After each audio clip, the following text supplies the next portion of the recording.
26절, 27절 말씀도 오늘 우리가 함께 보아야 하는데요.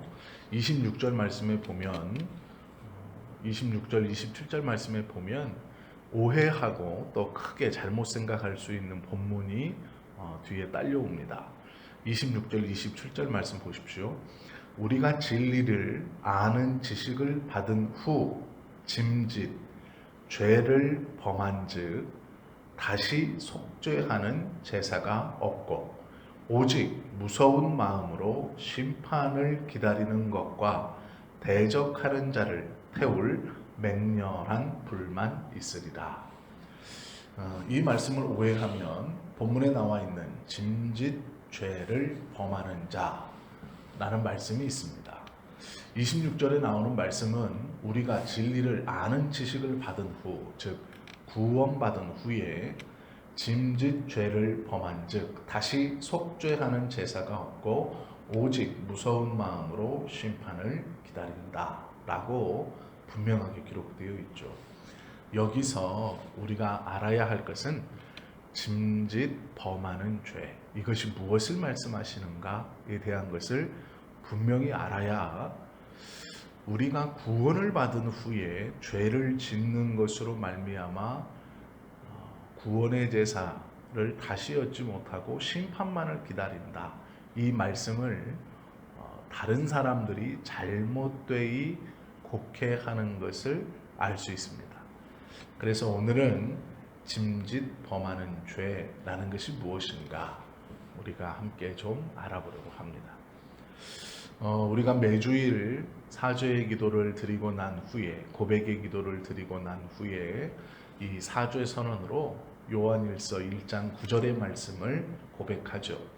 만일 우리가 우리 죄를 자백하면 저는 미쁘시고 의로우사 우리 죄를 사하시며 모든 불의에서 우리를 깨끗게 하실 것이다 라고 성경에서는 기록되어 있습니다.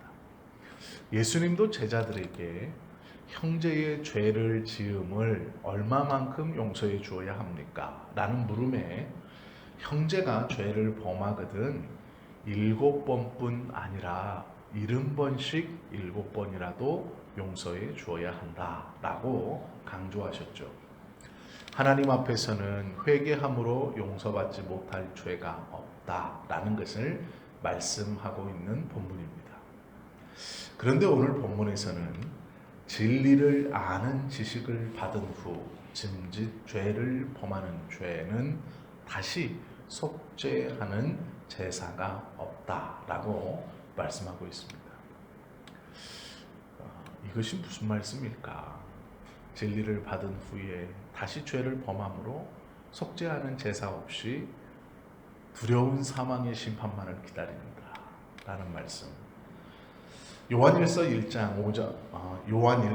5장 16절 17절에 보면 사망에 이르는 죄가 있다라고 말씀합니다. 사망에 이르는 죄 두 가지가 있습니다. 하나는 마태복음 12장 31절에서 32절까지 나타나 있는 사람의 모든 죄와 회방은 사하심을 얻되 성령을 회방하는 것은 사하심을 얻지 못하겠고 또 누구든지 말로 인자를 거역하면 사하심을 얻되 누구든지 말로 성령을 거역하면 이 세상과 오는 세상에도 사하심을 얻지 못하리라 라고 말씀합니다. 마태복음 12장에서는 분명히 사하심을 얻지 못하는 죄가 있는데 그것은 성령을 회방하는 죄, 그것이 첫 번째다 말씀하죠. 또 히브리서 6장 3절 말씀에 우리가 한번 보셨던 것처럼 한번 비추임을 얻고 하늘의 은사를 맛보고 성령에 참여한 바 되고 하나님의 선한 말씀과 내세의 능력을 맛보고 타락한 자들은 다시 새롭게 하여 회개할 수 없나니 이는 자기가 하나님의 아들을 다시 십자가에 못 박아 현저히 욕을 보임이라 라고 말씀하고 있습니다. 짐짓 범하는 죄가 무엇일까요? 육신으로 범하는 죄가 아닙니다. 성령의 끊임없는 감동과 인도하심을 받아 교회에도 나오고 복음도 들었습니다. 그러나 그것을 끝까지 받아들이지 않는 것이 짐짓 범하는 죄입니다. 짐짓이란 말은 일부러 고의적으로 란 말을 뜻합니다. 이미 진리를 받았음에도 일부러 고의적으로 그 진리를 거부하는 사람들, 그 진리를 못 들은 척 하는 사람들, 그들에게는 구원의 은혜가 미칠 수 없는 것이죠.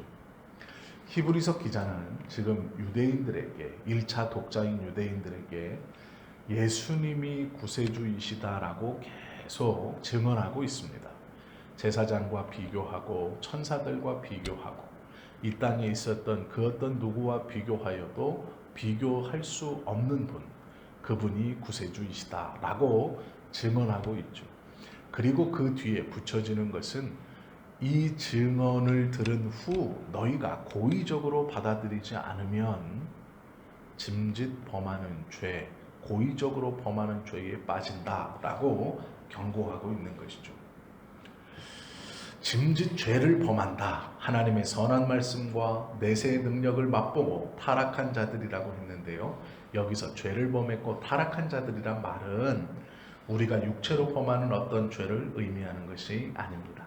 말하자면 살인을 했다거나 간음을 했다거나 거짓말을 했다거나 이러한 죄는 용서받을 수 있습니다. 여기서 말씀하시는 죄는 진리에서 떨어지는 죄, 구원의 은혜에서 벗어나는 죄로서 하나님의 사랑을 거절하는 것이 일부러 범하는 죄, 짐짓 범하는 죄에 해당합니다. 아까 우리가 앞에서 마태복음과 히브리서의 말씀을 보았죠. 구원에서 떨어지는 죄는 성령을 회방하는 것이라고 배웠습니다. 성령은 잘 아셔야 되는 것이 그리스도를 증거하는 영입니다. 성령님은 그리스도를 증거하는 것, 즉 예수님이 구세주가 되신다라는 것을 증거하시는 영이 성령입니다. 즉 이 성령님을 거스른다라는 것은 예수가 그리스도이심을 부인하거나 믿지 않는 것, 이것이 성령님을 거스르는 것, 즉 성령을 회방하는 죄입니다. 이 죄를 범한 사람은 구원의 은혜에 들어갈 수 없다라는 것이죠. 성경에서 보면 죄에 대해서 여러 가지로 말씀하시는 것 같지만 결론적으로는 하나입니다. 하나님의 은혜의 길에서 일부러 벗어나 구원 가운데서 떨어져 나가는 것, 이것이 죄다라고 말씀하죠. 왜 그러냐면 이 행위는 히브리서 6장 6절의 가르침대로 자기가 하나님의 아들을 다시 십자가에 못 박아 현저히 욕보이는 것이기 때문에 그렇습니다. 성령님은 예수님이 그리스도이심을 증거하는 영이라고 말씀드렸습니다. 성령을 회방하는 것 외에는 구원받지 못할 죄가 없다고 성경은 가르칩니다. 즉 예수가 그리스도이심을 믿지 않는 것, 그것이 성령을 회방하는 죄입니다.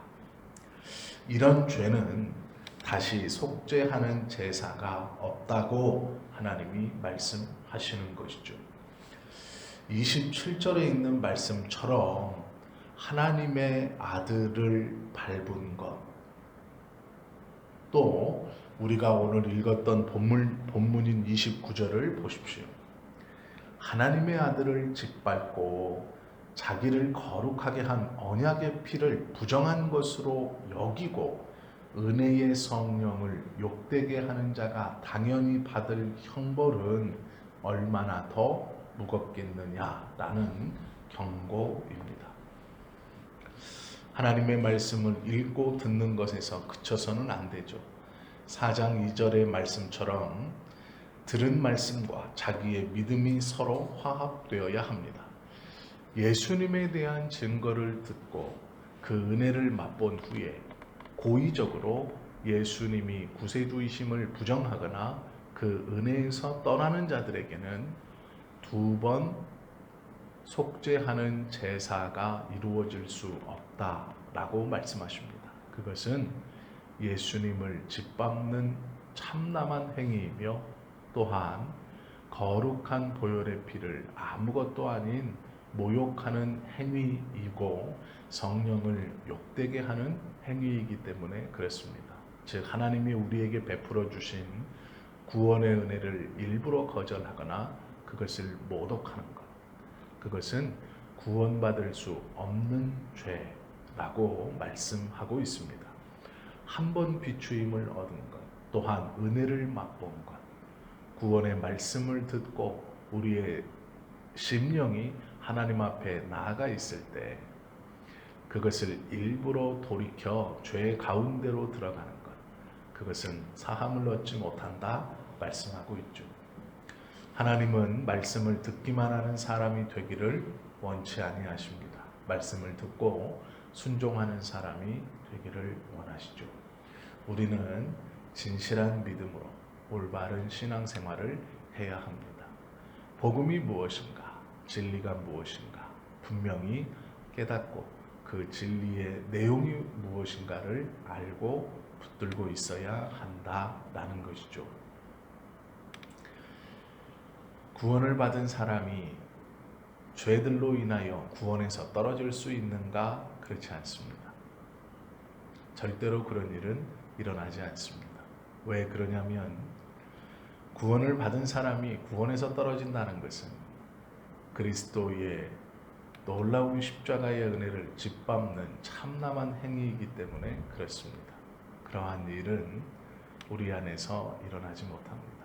그러나 오직 예수가 그리스도이심을 증거하는 성령을 회방하는 것, 즉 예수께서 그리스도이시다라는 것을 고의적으로 멸시하거나 무시하는 죄는 다시 사함을 얻지 못하는, 구원 가운데 들어오지 못하는 참남한 죄입니다.